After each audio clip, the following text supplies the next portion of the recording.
Bueno, comienzo presentándome. Soy Alfredo Durán Núñez del Prado, originalmente de ingeniero agrónomo. Me dediqué desde mis primeros años de estudiante, en realidad, a temas del agua, y sobre eso he hecho toda mi carrera, ¿no? Entonces, después una maestría en riego, en fin, y trabajo en un centro de investigación que se llama Centro Agua. Entonces, soy parte de la Facultad de Agronomía en la Universidad Mayor de San Simón, y este tema de las hidrotecnologías Bolivia, que es el que quiero presentarlo, es parte de una iniciativa que se desarrolló en las redes de siembra y cosecha de agua, una iniciativa. He querido empezar con esta foto que refleja la biodiversidad que tenemos en andinas amazónicas. Eso es una característica inherente a lo que voy a hablar, está detrás de todo, pero obviamente el tema va sobre agua, ¿no? Pero sí, siempre quería empezar por esto, porque es algo que lo vamos a ver desde filón en toda esta, lo que les voy a mostrar. Aquí está el mapa de Sudamérica, las grandes cuencas. Aquí vemos la gran cuenca del Amazonas, la más grande del mundo. Y Bolivia, aquí en su mapa ecológico podemos ver casi toda la parte verde, verde claro, es parte de la cuenca amazónica, hacia la parte medio verde clarita amarilla, y empieza la cuenca del Plata, y hacia el oeste la parte ploma, café, bueno, la parte ploma en realidad es la cuenca del lago Titicaca, que es una cuenca endoseica, es decir, que no tiene salida al mar, pero todo el resto del país desemboca entre las dos cuencas grandes de Sudamérica, el Amazonas o el Plata, ¿no? Entonces, he querido poner acá a mi derecha, a la derecha, que representa los sitios Ramsar que tiene Bolivia. Ramsar es el campeón mundial de sitios Ramsar. Este nombre viene de una reunión que se realizó en Irak hace los años 90, si no estoy mal, que era para una iniciativa para proteger los humedales como zonas de biodiversidad, de generación de agua, y que obviamente son el soporte de los ecosistemas.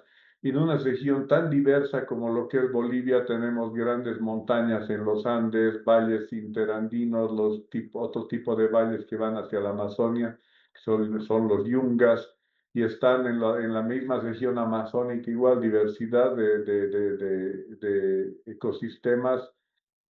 Entonces, por esta diversidad geográfica es que hay una diversidad también cultural y también una biodiversidad que se refleja no solo en la agricultura, sino en toda la cantidad de especies que tenemos en el país. Entonces, contexto que ocurren varias de las cosas que les voy a mostrar.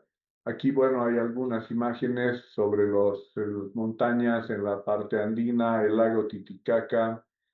Aquí tenemos en la Amazonia una zona de cascadas, unas tremendas masas de agua, y obviamente una biodiversidad en distintos lugares. Hay distintos tipos de especies animales, vegetales, ¿no?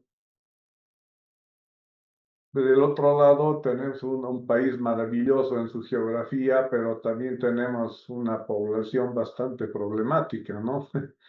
Em, nos- Bolivia es un país que tiene varias nacionalidades dentro como parte de los pobladores, ¿no? De origen indígena, obviamente, hay en las de las zonas altas, de las zonas medias y de las zonas tropicales. Predominan, lo que más se conoce son siempre así, la región altiplánica, porque hay esa más, pero en general esta diversidad es a nivel de todo el país. Y hay una característica casi histórica, ¿no? Las ciudades han sido siempre centro de riqueza, de desarrollo, de social, económico, pero a costa también de mantener siempre una pobreza rural, ¿no? Que se mantiene hasta los tiempos actuales. Obviamente han habido varios cambios significativos, pero todavía no sigue habiendo esta tendencia. Entonces hay una gran migración hacia las ciudades que forman parte de este contexto que tenemos, y esto se refleja en cómo funcionan nuestros gobiernos. Muchas veces van por el autoritarismo. Es otro campeonato mundial que tenemos. En Bolivia se ha dado mayor cantidad de golpes de Estado. Afortunadamente no en las últimas décadas, pero siempre estamos al borde, ¿no? Entonces, es grande como todos los países de Sudamérica. Tenemos una población en este orden de 11,5 millones. Y algo que quería mencionar, porque es importante para entender también otras cosas, es el nivel en las zonas rurales siempre ha sido predominante el concepto de comunidad, es decir, asentamientos, y son estos que conforman sindicatos, y estos sindicatos, especialmente en los tiempos modernos, han sido los que se han confrontado con las instituciones más tradicionales, ¿no? Es parte de la problemática política que tenemos. Y en términos ambientales, esto se ha expresado en las últimas 2 décadas, en particular por los incendios totalmente, no solamente descontrolados, pérdidas, o sea, incendios intencionales de bosques enteros. Y esto tiene que ver con las políticas de gobierno para ampliar las fronteras agrícolas, pero también dar, como se podría decir, ciertas a sectores que los apoyan políticamente, ¿no? Agroexportadores, cocaleros, y obviamente esto viene vinculado a otro tipo de actividad extractivista, minería, ahora en los últimos tiempos minería del oro, que es muy contaminante y esto ya tiene otro efecto adicional, no solo de deteriorar lo que hay, sino contaminar las aguas. Y todo esto tiene acompañado sobre cambios, el tema de cambio climático se menciona a nivel mundial, pero en términos concretos, en lo que se puede reflejar es en la disminución de la disponibilidad de agua, ¿no? En los distintos espacios. Entonces, esto viene a ser vinculado a lo que siguen creciendo las ciudades. Hay una urbanización caótica, cambios rápidos en el uso de tierra, y todo da un escenario bastante complicado que ha derivado en crisis políticas casi recurrentes en los últimos tiempos, ¿no? Bolivia es un país en permanente conflicto. Algo para ya entrar en la temática concreta de esa presentación en Bolivia, la gestión del agua que es casi autogestionaria, es decir, casi todos los sistemas son independientes, inicialmente con aguas superficiales, pero poco a poco se empezaron a utilizar aguas subterráneas, antiguamente más galerías, pero al mejorar la tecnología, desde los 70 en particular, la proliferación de pozos ha sido tremenda, ¿no? Entonces hay una sobreexplotación de acuíferos en varios sectores. Y el Estado, en realidad, más que tener un rol de planificador, de regulador, ha sido más conseguir financiamiento y abrir programas para, para perforar pozos, para hacer proyectos por distintos lados. Todo esto ha llevado a un desarrollo de recursos hídricos realmente muy complejo, donde nadie se entiende con nadie en la práctica. Entonces, esto es el estado actual de Bolivia, pero y sin embargo nosotros vivimos en un territorio en el que han habido unas experiencias muy interesantes a escalas grandes, a escalas de regiones, y aquí menciono algunas de estas, las terrazas, los sistemas de terraceos que son especialmente en el Perú, hay mayor cantidad que acá, los camellones del altiplano, que tiene mucha similitud con estos campos elevados del Beni. Y hay también otros sistemas de lagunas concéntricas para que captaban agua desde las laderas, en fin. Entonces, se ha comprobado prácticamente en todos estos sistemas que tenían un gran potencial, no solamente de producción, sino para amortiguar fenómenos climáticos. Y en Bolivia, especialmente en Bolivia, prácticamente hay un abandono total de todas estas hidrotecnologías, a pesar de... Entonces, cuando se piensa en si se puede recuperar o por lo menos pensar en articular las actuales tecnologías más modernas, la gran pregunta es: ¿quién se hace cargo de esto? En mi opinión, debería haber un gran impulso desde el Estado, conjuntamente desde el Estado y la sociedad, porque son trabajos de gran envergadura, ¿no? Se han hecho pequeños pilotos para tratar de recuperar, mostrar las ventajas de las tecnologías, pero otra cosa es llevarlo a una escala importante que realmente refleje algunas de las cosas que se puede ver, ¿no? Aquí tenemos un ejemplo de las terrazas, sistemas de terraceo, en los que son sistemas agrícolas, por un lado, son orientados totalmente a la agricultura, pero simultáneamente son hidráulicos y de conservación ambiental, de preservación de ecosistemas. Esto, al construir estas terrazas implica que se está ampliando la superficie agrícola, ya no es solamente la ladera en la que se cultiva, sino el terreno plano y empieza a aumentar la superficie total. Obviamente se reduce la erosión, se mejoran los suelos, todas las labores se hacen más simples y esto al mismo tiempo genera diferencia de agroecosistemas, porque muchas de estas terrazas, que algunas ocupan laderas enteras de montañas y van desde los 4.000 metros de altura, incluso más, desde los 4.500, y pueden bajar en una sola ladera hasta los 2.000, 2.500 metros. En todo ese rango de altitud están atravesando diversos ecosistemas y eso tiene muchos impactos sobre el tipo de variedades de productos que se pueden, pero al mismo tiempo se generan pequeños microclimas, aumenta la cobertura vegetal y esto tiene un impacto directo sobre la vida silvestre, no tanto plantas como animales.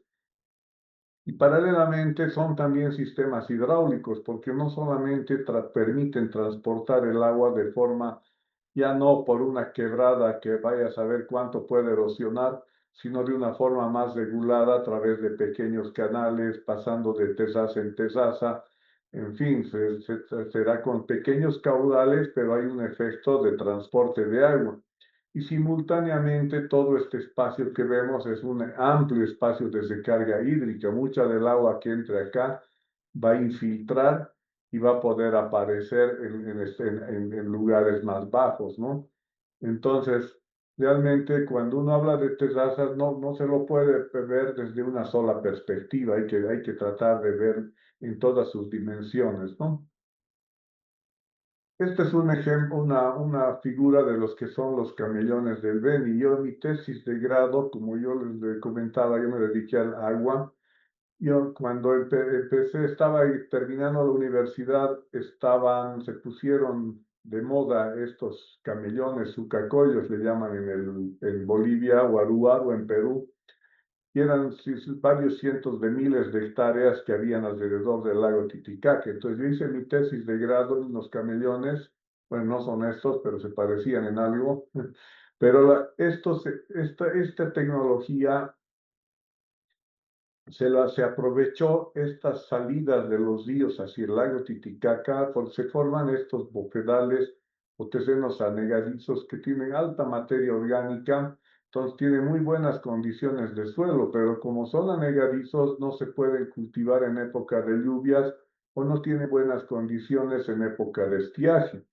En cambio, cuando uno hace que los camellones se alternan estos camellones con los canales y aquí ya cambia drásticamente la agricultura. Estos permiten alta diversidad de productos, rendimientos muy altos. El agua se controla a través de pequeños diques de tierra, todos son rústicamente que se construyen y que puede servir como drenaje en ciertos momentos. Se puede aumentar agua donde uno le convenga y esto genera microclimas que especialmente en la región del altiplano son muy importantes por el tema de las heladas. Esta gran masa de agua que se almacena cambia el balance radiactivo, se almacena calor en el día y se libera lentamente durante la noche y eso amortigua las heladas, ¿no? Y simultáneamente es un sistema de riego superficial, el agua entra lateralmente hacia la zona radicular por arriba pero se están regando igual las plantas, ¿no? Y obviamente con esto, en época de lluvias, no solamente se amortiguan las crecidas, pero también las sequías, ¿no? En épocas más de años más críticos, siempre va a haber posibilidad de tener algo de agua acá. Y este es un sistema, yo creo que es el sistema hidráulico más grande del mundo, o sea, no conozco otro que tenga estas dimensiones. Es algo similar, pero mucho más complejo que los camellones del altiplano.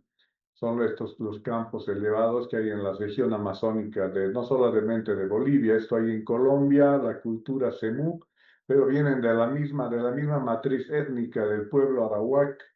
El pueblo arawak vivía en estas partes ya amazónicas, pero relativamente más altas, donde están fluyendo los ríos, los afluentes del Amazonas. Y en estas zonas fue implementar, y he mostrado estas dos fotos. Acá tenemos unos camellones, parecen algo desordenados, pero obviamente seguramente tenían un sentido lógico y en términos hidráulicos. Y aquí abajo se ven unas lagunitas que, como pueden ver, tienen una forma medio trapezoidal. Casi todas estas lagunas son artificiales, es decir, son lagunas para piscicultura, para varias cosas.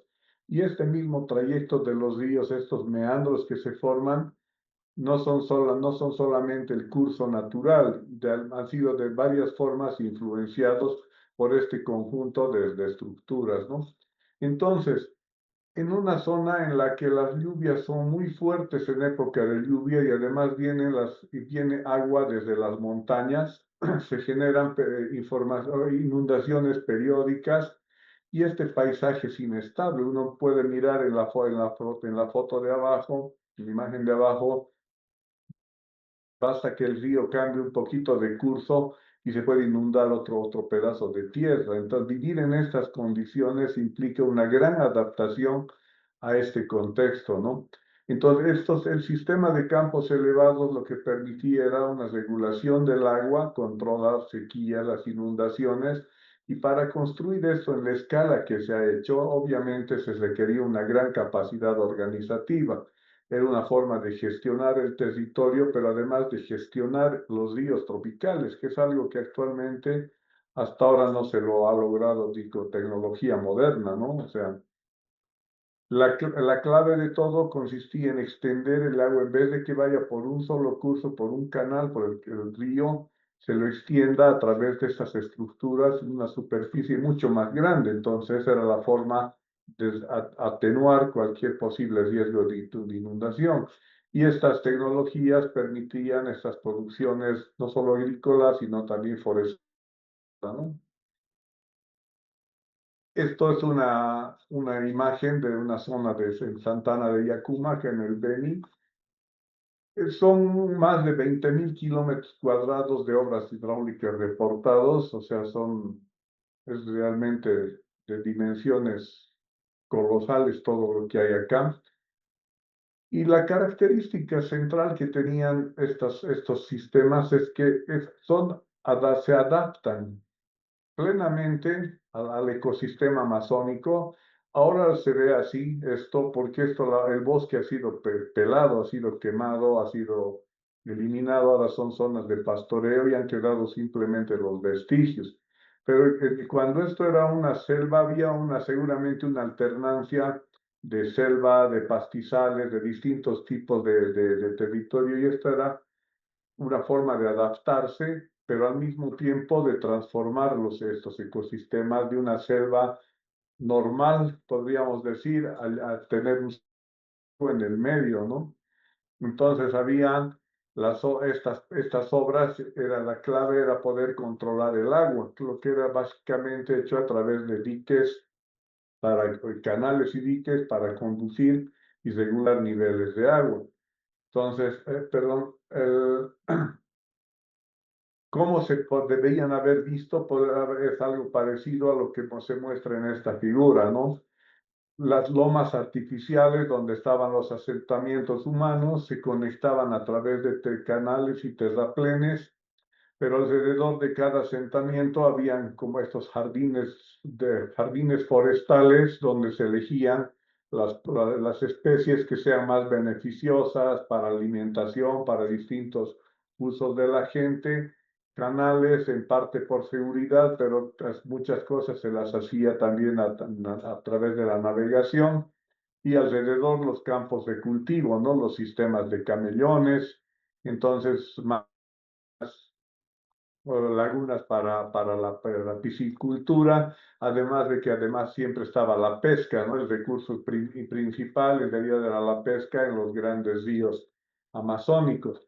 Entonces, esta combinación de estructuras, de cosas, obviamente ha tomado mucho tiempo. Estamos hablando que esta tecnología comenzó por el 2500 antes de Cristo aproximadamente y estuvo vigente hasta más o menos el 1000 después de Cristo. En ese tiempo empezó a perderse un poco el impulso y a la fecha en realidad están casi todos abandonados, ¿no? Entonces es una lástima, pero la intención cuando se hizo al participar en la iniciativa de la red de siembra y cosecha de agua era que valía la pena tratar de reflexionar sobre el significado, la importancia que podrían tener estas hidrotecnologías para repensar un poco, ¿no? A veces vemos hacia el futuro, es cuestión de modernidad, cuando muchas cosas ya están hechas, en realidad es tratar de rescatarlas, ¿no?